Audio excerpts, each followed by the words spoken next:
நன்றி கூறுவார்.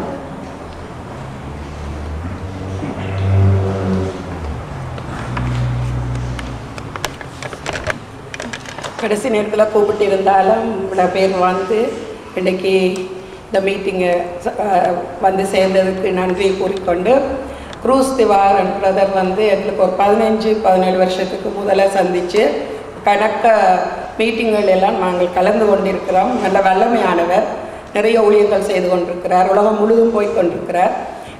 இந்த இப்போ 10 வருஷத்துக்கு பிறகு பஃபலோவுக்கு வந்திருக்கிறார். ஆனால் பஃபலோவில் மீட்டிங்ஸ் முந்தையும் வச்சிருந்துருக்கிறோம். நியூயார்க், நியூஜெர்சி கொண்டு போயிருந்தாங்க. கனடாவில் தான் கூட மீட்டிங்ஸ் நடந்து கொண்டிருக்கிறது, வாரக்கணக்காக நடக்கிறது. நாங்களும் ஆஃப் போட்டு அங்கே போயிருந்து இந்த மீட்டிங்கள் பார்த்து நல்லா பலனடைஞ்சிருக்கிறோம். இப்போ வந்தபோது இவர் வந்து Delaware, Maryland, Atlanta, New York, New Jersey, Pittsburgh, Canada கலக்க மீட்டிங்கள் நடத்தி கொண்டிருந்தார். நாங்கள் பேசுகிற போது போன வாரம் 2-3 நாள் தான் ஃப்ரீ இருந்தது அவருக்கு.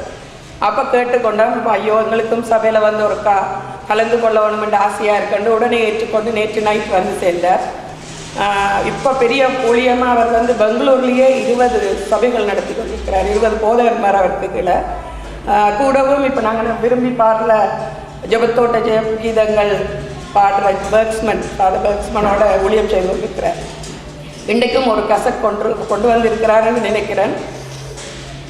அப்படிப்பட்டவர் இன்றைக்கு எங்களோடு இருக்கிறதுக்கு கிடைச்சதுக்கு ஆண்டவருக்கு நான் நன்றி கூறுறேன். உங்களோட டைமை இன்னும் எடுக்காமல் இதோ பிரதர் குரூஸ் திவாகரன்.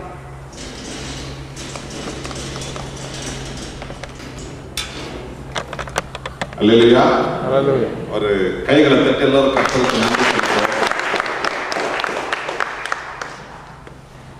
அருமையான பாடல்கள் சகோதரிகள் பாடினார்கள். ஆரம்பத்தில் மிக அருமையான ஒரு தெய்வீக பிரசனம் இந்த இடத்தில் இருக்கிறது. முழு உள்ளத்தோடு கூட அவர்கள் பாடல்களை பாடி கர்த்தரை மகிமைப்படுத்தினார்கள். ஆண்டவருக்கு நாம் நன்றி செலுத்துவோம். 17 வருஷங்களுக்கு முன்பு முதல் முறையாக நான் பஃப்லோவுக்கு 1993 வருஷத்தில் பஃப்லோவுக்கு நான் வந்தேன். இதே பஃப்லோவில் டாக்டர் ஜெகன் மற்றும் சகோதரி பத்மா அவர்கள் ஒன்று சேர்ந்து 17 வருஷங்களுக்கு முன்பு 1993 2001 வரைக்கும் ஏறக்குறைய 7-8 வருஷங்கள் இந்த பஃபலோவில் ஏராளமான இலங்கை தமிழ் சகோதர சகோதரிமார்கள் மத்தியில் மற்றும் இந்தியாவில் இருந்து வந்து இங்கே வேலை செய்கிற ஏராளமான குடும்பங்கள் மத்தியில் இப்படி ஒரு விசேஷித்த ஆராதனை கூட்டங்களை நாங்கள் நடத்தினோம். பிறகு இந்த முறை நான் இங்கே வந்திருக்கிற சமயத்தில் அருமையான சகோதரி அவருடைய கணவன் எங்களோடு தொடர்பு கொண்டு பாஸ்டர் கபிலசாமி அவர்களுடைய ஐக்கியத்தில் இன்றைக்கும் நாளைக்கும் உங்களோடு நாங்கள் இருப்பதற்காக தேவன் ஒரு நல்ல வாய்ப்பை தந்தார். ஆகவே தேவனுக்கும் பாஸ்டர் அவர்களுக்கும் சகோதரி பத்மா அவருடைய கணவன் டாக்டர் ஜெகனுக்கும் கைகளை தட்டி நாம் உற்சாகப்படுத்துவோம். கர்த்தர் தாமே அவர்களை ஆசீர்வதித்து நடத்துவார். எங்கே 2-3 என் நாமத்தில் ஒன்று கூடி இருக்கின்றீர்களோ அங்கு உங்கள் மத்தியில நான் இருக்கிறேன் என்றார் கர்த்தராகிய இயேசு கிறிஸ்து. அல்லேலூயா. இன்னைக்கு நீங்கள் நாம் எல்லாருமாய் கர்த்தராகிய இயேசுவின் நாமத்தில் இந்த பரிசுத்த ஆலயத்தில் ஒன்று கூடி அவரை ஆராதிக்கிறோம். நீங்கள் நாம் மாத்திரமல்ல, இங்கே நம்மை உண்டாக்கின தேவன் கூட இங்கே நம்மோடு கூட இருக்கிறார். ஆகவே அந்த தேவனுடைய வார்த்தைகளை நீங்கள் கேட்கும்போது அவருடைய தொடுதலை நீங்கள் உணர்வீர்கள். நீங்கள் ஒப்பு கொடுக்கும் போது தான் உங்களுடைய வாழ்க்கையில ஒரு பெரிய விடுதலையை, ஒரு பெரிய அற்புதத்தை நீங்கள் காண முடியும். உங்களை நீங்கள் ஒப்பு கொடுக்க வேண்டும். நீங்கள் இருக்கிற வண்ணமாகவே இருப்பீர்கள் என்றால், உதாரணமாக ஒரு வர்த்தக்காரர் டாக்டரை போய் சந்திக்கிறார்கள் வைத்துக்கொள்வோம். அப்போ டாக்டர் சில ஆலோசனைகளை கொடுத்து சில மாத்திரைகளை கொடுக்கிறார். அவர் ஒரு பெரிய டாக்டர் தான். ஆனால் இந்த வர்த்தக்காரர் என்ன செய்கிறார்கள், மாத்திரை வாங்கி பாக்கெட்டில் வைத்துக்கொண்டு வெறுமனமே இருந்து விட்டால் அவருடைய நோய் என்னவாகும்? அப்படிதான். அதுபோல தான் நீங்கள் கர்த்தராகிய இயேசு கிறிஸ்துவை உங்க உள்ளத்துல நீங்கள் ஏற்றுக்கொள்ளும் போதுதான் நீங்கள் எதிர்பார்க்கிற விடுதலை, நீங்கள் எதிர்பார்க்கிற சுகம், நீங்கள் எதிர்பார்க்கிற ஆசீர்வாதம், நீங்கள் எதிர்பார்க்கிற மன நிம்மதி, நீங்கள் எதிர்பார்க்கிற மகிழ்ச்சி உங்கள் வாழ்க்கையில உண்டாகும். நான் 4 வருஷங்களுக்கு முன்பு கனடாவுக்கு வந்திருக்கும் போது ஒரு சகோதரன் சாந்தன், அவர் வந்து கனடாவில் வாலிபால் ஆடுவதில் முக்கியஸ்தராக இருந்தார். அவர் கிறிஸ்துவ அல்லாதவர். நான் இந்தியாவுக்கு கூட்டம் முடிந்து போகிற நேரம், அந்த கடைசி நேரத்தில் நான் விமான நிலையத்துக்கு போகிறேன். அப்போ அவர்களை ஒருவர் கொண்டு வந்தார். அவர் வந்து அந்த டொராண்டோவில் நடைபெறுகிற அந்த டோர்னமெண்ட் ஏறக்குறைய லட்சக்கணக்கான டாலர் பணம் கட்டி இலங்கை தமிழ் மக்கள் எல்லாம் இப்படி விளையாடுறாங்க வருஷத்துக்கு ஒரு நாள். அதில் ரொம்ப முக்கியமானது. அதில் அவர் போகிறதுக்கு இருக்கிற நேரத்தில் அவர் தாமதமாக இருக்கிறாங்க, அதுக்கு போகணும். ஆனால் அவர்களை கொண்டு வந்தவர்கள் சொன்னார்கள், இவருக்கு கொஞ்சம் கர்த்தரை பற்றி சொல்லி கொஞ்சம் ஜெபிங்க. ஆனால் அவர் ஜெபித்து கொள்ள கூட அவருக்கு நேரம் அந்த டோர்னமெண்ட் ஸ்டார்ட் ஆகி போகிறது.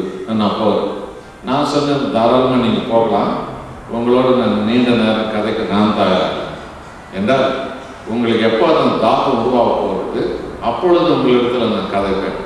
ஆனால் ஒன்று மாத்திரம் உங்களுக்கு நான் சொல்கிறேன், ஆபத்தான நேரம் உனக்கு வரும்போது, மனுஷர்களால் ஒன்றும் செய்ய முடியாத நேரம் வாழ்க்கையில் வரும்போது, கர்த்தராகிய இயேசுவே எனக்கு உதவி செய்யுங்க, நீ ஜீவனுள்ள தேவன் என்று எல்லாரும் சொல்லுகிறார்களே, நீ யார் என்று எனக்கு வெளிப்படுத்துங்க, இந்த சம்பவத்தில் எனக்கு உதவி செய்யுங்க என்று நீ கேட்கும்போது, அந்த தேவன் உனக்கு உதவி செய்து உன்னை தப்பு வைப்பதை அப்பொழுது நீர் அறிவீர். அப்போ உனக்கு அதன் மேல தாகம் என்று இதை மனதில் வைத்துக் கொள்ளுங்கள். ஆபத்தான நேரத்தில் நீ கர்த்தரை கூப்பிடு, அப்போ அவர் உனக்கு உதவி செய்வார். அப்போ அவர் யாருக்கு உனக்கு தெரியும் சொல்லிவிட்டு, நான் வந்து சரி உனக்கு ஜெபிக்கிறேன் என்று அவர் ஆண்டவர் கையில் ஒப்படைத்து விட்டு அவரை அனுப்பிவிட்டேன். அடுத்த வருஷம் நான் கனடாவுக்கு வந்த போது, நான் தங்கியிருந்த இடத்துல என்னை பார்க்க ஒருவர் வந்திருக்கிறார்கள் என்று சொன்னாங்க. யார் என்று பார்த்தால், கடந்த வருஷத்தில் அவசரப்பட்டு கொண்டிருந்தாங்க. அவர்தான் கையில் பரிசுத்த பைபிளோடு அங்கே வந்து நின்று கொண்டிருந்தார். என்னை பார்த்து, பாஸ்டர் பிரைஸ்லாம் என்று சொன்னார். எனக்கு ரொம்ப ஆச்சரியமாக போய்விட்டது. நீங்க தானே கடந்த வருஷம்? நான் தான் என்று சொன்னார். என்ன நடந்தது? கையில பைபிளோட நிற்கிறார். ரொம்ப அழகா முடி பெருசாக விட்டு எல்லாம் வெட்டி எல்லாம் எடுத்து விட்டு ரொம்ப ட்ரிம்மா நல்லா ட்ரெஸ் பண்ணி கொண்டு, காதில் கம்பளெல்லாம் போட்டுக்கொண்டு அதெல்லாம் எடுத்து போட்டுருக்கிறார். இப்போ ரொம்ப சுத்தமான ஒரு ஆளா, ரொம்ப வடிவான ஆளா இப்போ தென்படுறார். என்ன நடந்தது? அவர் சொன்னார், கடந்த வருஷம் சில நிமிஷங்கள் நீங்கள் கர்த்தரை பற்றி என்னிடத்துல பேசுவதை கேட்க கூட நான் தயாராக இல்லாமல், அந்த டோர்னமெண்ட்ல விளையாடணும் போகணும்னு சொல்லி நான் அவசரத்தில் நான் சென்றேன். அந்த டோர்னமெண்ட்டில் நாங்கள் விளையாடி கொண்டிருந்தோம். எனக்கு $1,00,000 பந்தயத்தில் அந்த டோர்னமெண்ட் நடக்கிறது. அப்படிப்பட்ட சூழ்நிலையில் நான் அந்த கடைசி கோல் அப்படி எம்பி குதித்து அந்த கோல் போடுகிற அந்த நேரத்தில் எதிரணியை சேர்ந்த ஒருவர் என் முதுகில் என்னை வேகமாக வந்து முட்டி உதைத்து விட்டார். அப்படியே நான் மேலே எம்பிய போது அவர் உதைத்ததுனால நான் ஆயிரம் சத்தப்பட்டு கீழே வந்து விழுந்தேன். என்னுடைய இந்த ஸ்பைனல் கார்டு ஜாயிண்ட் அப்படியே விட்டு விலகி அப்படியே கீழே படுத்து கொண்டிருக்கிற நான் அப்படியே வலியால் தாங்க முடியாது, அப்படியே நான் உருண்டு பிறந்தேன். அந்த மைதானமே ஒரே கலவரமாய் விட்டது. டோர்னமெண்டெல்லாம் நின்று விட்டது. எல்லாரும் ஓடி வந்துவிட்டார். உடனே டாக்டர்கள் வந்தார்கள். என் காலை எடுத்தார்கள். கால் கீழே வைக்க முடியவில்லை. காலை மேலே பிடித்தபடி படுத்திருக்கிறேன். 2 பேர் காலை பிடியுங்கள் என்று சொன்ன, வலி தாங்க முடியவில்லை. காலை பிடித்துக் கொண்டிருந்தார். உடனே ஆம்புலன்ஸ் வந்து விட்டது. அப்போ அந்த மைதான கிரவுண்ட்ல இருந்த டாக்டர் ஒருவர் என் காலை கீழே விட முடியாமல் இருக்கிறத பார்த்து அவர் சொன்னார், இவருக்கு ஒரு மேஜர் ஆப்ரேஷன் செய்ய வேண்டியதாக வரும், ஒரு 6 மாதம் கட்டிலில் படுக்க வேண்டியதாக வரும் என்றால், திஸ் அ மார்வலஸ் என்றால் அவருடைய ஜாயிண்ட் வந்து விலகி இருக்கிறது என்று அவர்கள் பேசிக் கொண்டிருப்பதை நான் படுத்தபடி அப்படியே மைதானத்தில் கேட்டுக்கொண்டிருக்கிறேன். அந்த நேரத்தில் நீங்க சொல்லி அனுப்பின அந்த வார்த்தை எனக்கு நினைவுக்கு வந்தது. ஆபத்தான நேரத்தில், மனுஷர்களால் ஒன்றும் செய்ய முடியாத நேரத்தில், கர்த்தராகிய இயேசுவே என்னை காப்பாற்றும் என்று கூப்பிடு. அந்த தேவன் யார் என்று அப்போ உனக்கு தெரியும் என்று நீங்க சொன்னேன் அல்லவா? ஆகவே நான் அப்படியே படுத்தபடி கண் விட்டு அழுதேன். என்றால் 6 மாசம் நான் படுத்திருக்க வேண்டும், மேஜர் ஆபரேஷன் செய்ய வேண்டும் என்று இவர்கள் பேசிக் கொள்கிறார்கள். ஐயோ, 6 மாசம் படுத்திருப்பதா? மேஜர் ஆபரேஷனா? அதுக்கு பிறகு நான் நன்றாக நடப்பேனா? பயம் என்னை பிடித்து விட்டது. அப்பொழுது கர்த்தராகிய இயேசுவே, நீர் யார் என்று எனக்கு தெரியாது. அந்த போதகர் சொன்னார், ஆபத்தான நேரத்தில் கூப்பிட்டால் நீர் உதவி செய்வீர் என்று சொன்னார். எனக்கு இப்போது உதவி செய்யும், உதவி செய்யும், எனக்கு உதவி செய்யும், கர்த்தாவே எனக்கு உதவி செய்யும் என்று நான் சொன்னேன். ஆம்புலன்ஸ் வந்து நின்றது. ஸ்ட்ரக்சர் எடுத்துக்கொண்டு கீழே வைத்து விட்டார். என்னை 4 பேர் வந்து அந்த ஸ்ட்ரக்சர்ல படுக்க வைப்போடி தூக்கும்போது என் காலை நான் கீழே அவசரமா போட்டேன். என் நோய் மறைந்தது. நான் திடீர்னு அப்படி இழந்து நின்றுட்டேன். உடனே என்ன நடந்தது உங்களுக்கு? எனக்கு இப்போ ஒன்றும் பிரச்சனை இல்லை, வழி மறந்து விட்டது, ஒன்றும் பிரச்சனை இல்லை. பாருங்கள், நான் குனிந்து காட்டுகிறேன், பாருங்கள் நான் ஓடி காட்டுகிறேன், பாருங்கள் நான் குதித்து காட்டுகிறேன், எனக்கு ஒன்றும் இல்லை, எனக்கு ஒன்றும் இல்லை, எனக்கு சரியா இருக்கு. அவங்க டாக்டர் இப்போ நீ தானே கற்றுக்கொண்டிருந்தார். உண்மைதான், நான் தான். என்ன நடந்தது? எனக்கு ஒரு அற்புதம் நடந்தது, எனக்கு ஒரு அற்புதம். அல்லேலூயா. கடைசியில் என்ன நடந்தது? அந்த கோல் போட்டார்கள், அந்த டீம் ஜெயம் அடைந்தது. அந்த இடத்துல அவர் முழங்கால் போட்டு, இயேசுவே, உண்மை பற்றி அந்த போதகர் எனக்கு சொல்ல, அவர் சொல்றதை கேட்க கூட நான் நேரம் இல்லாமல் அவசரப்பட்டேன். ஆனால் நீர் எத்தனை அற்புதமான தேவன், என்னை நொடி பொழுதில் என்னை நீர் குணமாக்கிறேன். உண்மை என் உள்ளத்தில் நான் ஏற்றுக்கொள்வேன். இனி இந்த டோர்னமெண்ட்டுக்காக நான் அலைய மாட்டேன், உமக்காக நான் அலைவேன் என்று சொல்லி என் வாழ்க்கை அவருக்கு ஒப்பு கொடுத்தேன். என் பாவங்கள் மன்னிக்கப்பட்டது, என் வாழ்க்கை மாறியது. இன்றைக்கு நான் கர்த்தருடைய பிள்ளையா இருக்கிறேன் என்று அந்த சகோதரன் சொன்னார். கைகளை கர்த்தருக்கு. இதைதான் உங்கள் வாழ்க்கையில தேவன் செய்வார். நீங்கள் அவரை விசுவாசிக்கும் போது, நீங்கள் உங்கள் உள்ளத்துல பல போராட்டம், பல குழப்பம், பல சஞ்சலம், பல பாரங்கள், அநேக வாலிப தம்பிமார்கள், அநேக பிரச்சனைகளோடு, அநேக குழப்பங்களோடு, அநேக விதமான கசப்புகளோடு கூட இந்த இடத்துல எல்லாரும் வந்திருக்கிறீர்கள். குடும்பமாக கர்த்தருடையத்துல உங்களுக்கு இரக்கம் உண்டு, அவர் இரக்கம் உள்ளது. ஆகவே உங்களோடு கூட இந்த நாளில நாங்கள் இந்த ஆராதனையில ஜெபத்துல உங்களை ஒப்பு கொடுத்து நாங்கள் ஜெபிக்கிறோம். தேவனுடைய செய்தியை இப்பொழுது நாம் கேட்கலாம். உங்களோடு நாம் பகிர்ந்து கொள்கிற வேத வசனம் ஏசாயா 61ஆம் அதிகாரம் 3வது வசனம். நான் பரிசுத்த பைபிள் என்று படிக்கிறேன். உள்ளவர்கள் இந்த வேத பகுதிகளை திறந்து பாருங்கள், இல்லாதவர்கள் இந்த வசனத்தை நன்றாக கவனியும். ஏசாயா 61:3.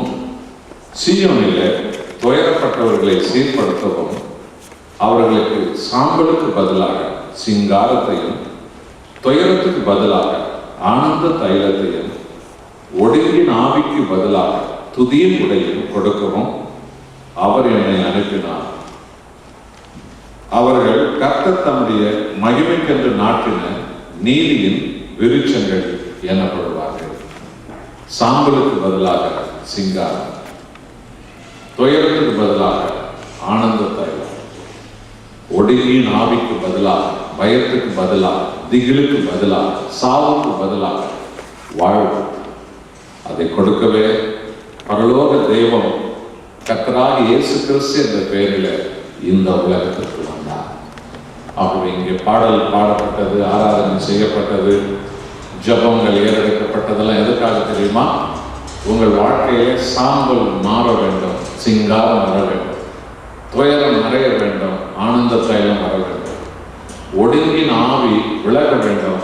உங்கள் வாழ்க்கையில துதியின் மக்களால் நீங்கள் மாற வேண்டும். அது உங்களால் அல்ல, உங்களை உண்டாக்கின கர்த்தராகிய இயேசு கிறிஸ்துவால் அது உங்களுக்கு செய்ய வேண்டும். நாம் ஜெபிக்க போகிறோம். அதுக்கு முன்பு நான் இந்தியாவிலிருந்து நானும் ஃபாதர் தர்க்கமான்சம் சேர்ந்து நடத்திய ஒரு டிவிடி கேசட்டுகள், மகிழ்ச்சியான குடும்பம் என்ற ஒரு செய்தி, ஏறக்குறைய 1,00,000 பேர் இந்த கூட்டங்களில் பங்கேற்றார்கள். பெரிய ஒரு ஸ்டேடியமில் இந்த கூட்டம் நடந்தது. அந்த கூட்டத்தினுடைய டிவிடி கேசட்டுகள், பிறகு நாங்கள் வெளியிட்டிருக்கிற பாடல் சிடி கேசட்டுகள், ஒன்று $5, ரெண்டும் $10. கடைசியில் அந்த கூட்டம் முடிந்த பிறகு தேவையானோ கடைசியில் கொடுப்பாங்க, நீங்கள் வாங்கி செல்லலாம். நாம் ஜெபிப்போம், கண்களை மூடுவோம்.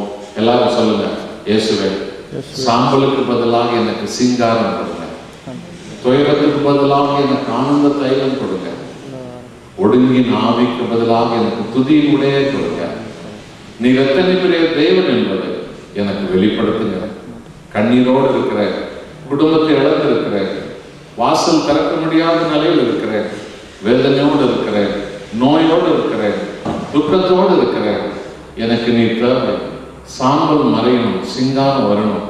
இயேசுவே, கர்த்தாவே, எனக்கு உதவி செய்யுங்க. துயரம் மறையணும், ஆனந்த தைலம் வரணும். துக்கம் மறையணும், என்னுடைய வாழ்க்கையில துதி வரணும். உதவி செய்யுங்க. ஜெபிங்க. அப்படியே செய்வார். என்னை மறவா இயேசுநாதா, உந்தன் தயவாய் என்னை நடத்தும். பயப்படாதே வலக்கரத்தாலே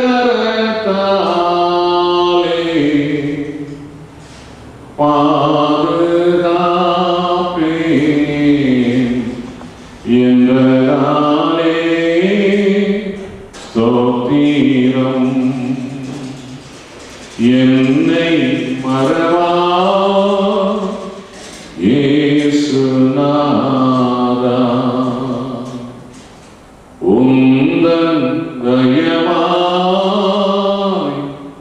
என்னை நடத்தும். அன்பின் பரலோக பிதாவே, வானத்தையும் பூமியை உண்டாக்கின கர்த்தாதி கர்த்தாவே, நீர் உமது கையில் கிரியாகிய வான மண்டலத்தை உண்டாக்கின போது உமது கரத்தின் கிரியாகிய சந்திரனையும் சூரியனை நட்சத்திரங்களை நீர் உண்டாக்கினதை கண்ட போது